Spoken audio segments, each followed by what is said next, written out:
Uganda experienced a high rate of HIV infection among its populace in the 1990s. Back then, little was known about the disease and no treatments were available. Many HIV patients consequently died of full-blown AIDS.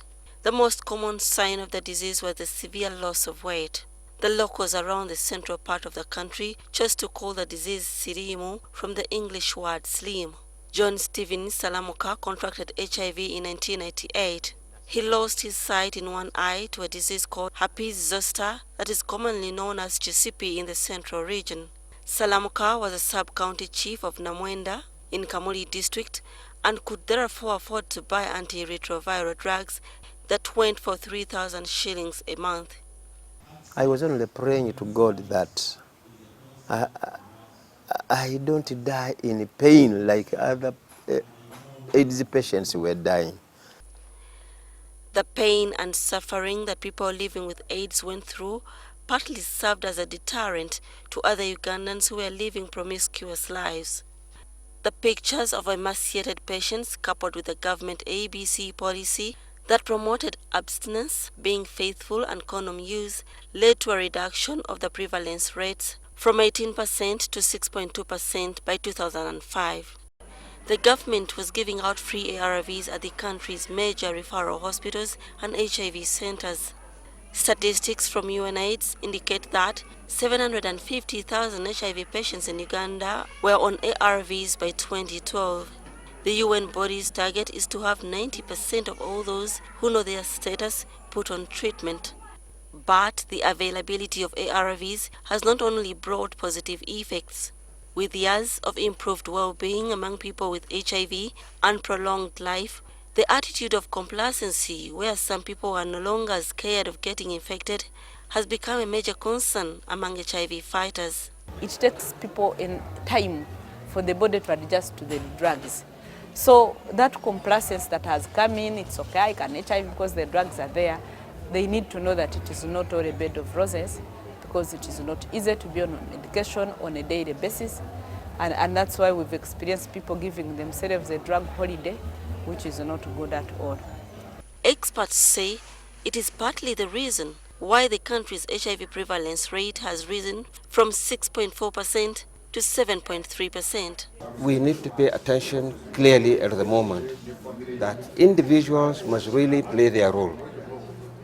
Unless individuals, they really behave better, we will still be, stagnant. But life is still tough for many HIV patients despite the availability of ARVs. Salamka says recently his doctor had to switch him to another drug regimen because of the side effects he developed. My cheeks had fallen in. He thought this could be one of the effects of taking Dova-N for a long time. I would also get numbness in the limbs. Rita Nyamanzi has been living with HIV since 1996. She also experienced side effects, prompting her doctor to change her HIV regimen. I had these veins. All these veins had protruded, including even in the hand, the legs. You'd even see the thighs. I didn't expect to have to see veins in the thighs, but you would find thighs full of what? Veins. I had a hump, sort of a hump, and I was just moving like this. We are evenly partitioned, should I say by nature or by God.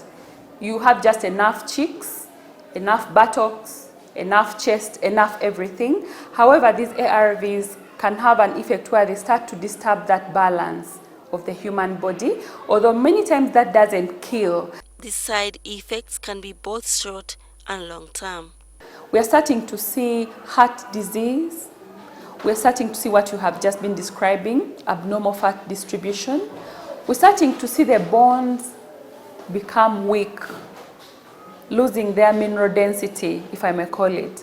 Someone is walking and then maybe they break a bone. That's abnormal. You don't just break a bone like that.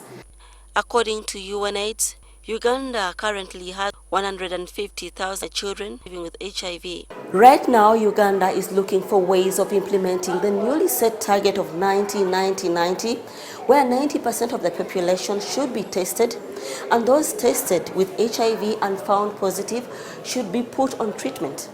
And 90% of those on treatment should be sure that their viral load is suppressed. But people are also urged to drop the complacency attitude in order to achieve the desired goal of dropping the HIV cases tremendously by 2030. Irene Namialo, NTV.